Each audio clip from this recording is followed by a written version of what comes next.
Argentina akhirnya mencapai final Piala Dunia 2022. Capaian yang mestinya nggak begitu mengejutkan mengingat status Argentina sebagai salah satu favorit juara di turnamen ini. Namun mundur lagi ke awal berlangsungnya turnamen, Argentina sempat menimbulkan keraguan karena kekalahan dari Arab Saudi pada laga pertama. Namun bagaimana bisa Argentina yang sempat terancam langsung tersingkir di babak grup berhasil mendapat titik baliknya hingga kini menyegel tiket ke partai puncak Piala Dunia 2022?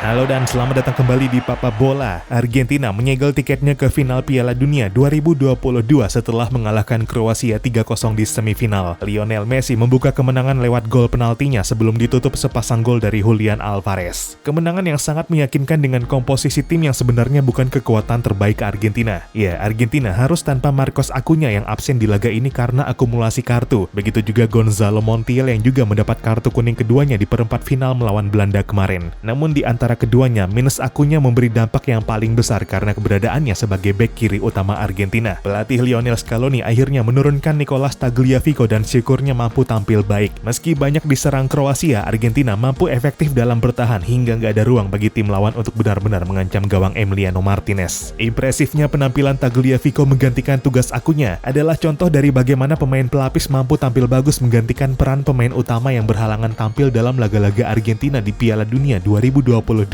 Sebelum Acuña, Argentina telah melewati beberapa pertandingan tanpa pemain utamanya seperti Christian Romero, Leandro Paredes hingga Angel Di Maria. Masalah kebugaran menjadi faktor utama yang menyebabkan satu persatu pemain utama Argentina nggak memungkinkan tampil. Entah itu bermain 90 menit penuh atau memang harus absen di satu pertandingan. Dan konon masalah itu juga yang akhirnya bikin Lautaro Martinez sebagai striker utama Argentina selama ini gagal perform selama gelaran Piala Dunia 2022. Terbatasnya penampilan dan performa langganan starter Argentina akhirnya bikin pelatih Lionel Scaloni memutar otak mencari alternatif. Belum lagi ketika turnamen dimulai, Argentina tampak masih meraba-raba mencari skema terbaik tanpa Giovanni Lo Celso yang harus ditinggal karena cedera. Mereka bisa dibilang situasi Argentina jauh dari ideal karena masih harus mencari formula ketika turnamen telah berlangsung. Untungnya Scaloni mampu bereaksi dengan sangat tepat untuk pertandingan kedua Argentina melawan Meksiko di babak grup, yang ketika itu kekalahan bakal menyudahi perjalanan mereka di Piala Dunia 2022 dan hasil imbang pun bakal membuat kans lolos ke babak gugur menjadi sangat kecil. Scaloni akhirnya mengambil keputusan berani di laga ini dengan mengganti pemain-pemain yang gagal perform di laga pertama. Dari itu Christian Romero, Tagliafico, Papu Gomez hingga Leandro Paredes. Dari perubahan itu pun memunculkan dua pemain muda, Alexis Mac Allister dan Enzo Fernandez yang menjawab kepercayaan dengan sangat baik. Keduanya pun mempermanenkan tempatnya sebagai starter Argentina di lini tengah sampai semifinal tadi pagi. Sedangkan Lautaro Martinez yang gak kunjung tampil baik diganti Scaloni dengan Alvarez yang sejauh ini mampu tampil impresif dan telah bikin 4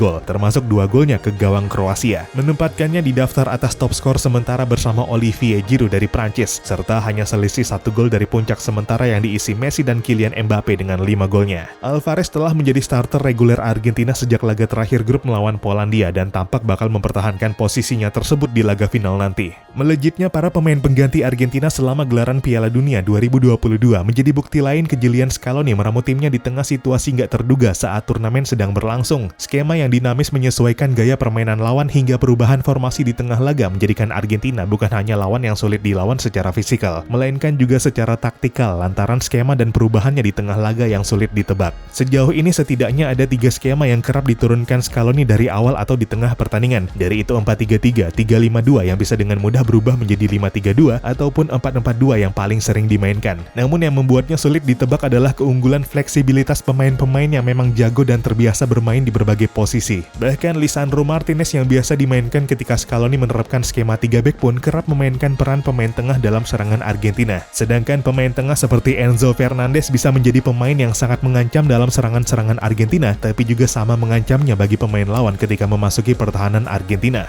Laga semifinal melawan Kroasia tadi pagi pun jadi contoh lain bagaimana Enzo menjadi pemain dengan tackle terbanyak bersama Leandro Paredes dengan masing-masing 4 tackle. Dan tentu secara fleksibilitas, kontribusi terpenting untuk Argentina terutama dalam serangan didapat dari sang kapten Lionel Messi. Messi boleh saja ditempatkan sebagai winger atau striker, namun di atas lapangan dia diberi kebebasan termasuk untuk menjemput bola dari tengah lapangan dan melakukan melakukan dribble-dribblenya yang sangat memperdaya lawan. Aksi individu brilian Messi itu juga yang akhirnya jadi senjata utama Argentina di beberapa pertandingan terakhir, sebagaimana gol Nahuel Molina ke gawang Belanda dan Alvarez ke gawang Kroasia. Kedua pemain tersebut dalam posisi nggak terjaga dan nggak terawasi sebelum gol terjadi, yang tentu dipicu kelengahan pemain lawan yang seluruhnya terbius aksi individu Messi. Dua asis Messi tersebut menggenapkan catatan asisnya di Piala Dunia menjadi 8, yang berarti mencatatkannya total 19 keterlibatan gol dalam keikutsertaan di 5 turnamen sejak 2006, tertinggi bersama Miroslav Klose dengan 16 gol dan 3 assist, Ronaldo Nazario 15 gol dan 4 assist, serta Gerd Müller 14 gol dan 5 assist. Dengan gol atau assist di final nanti berarti Messi bakal melewati rekor para legenda-legenda tersebut.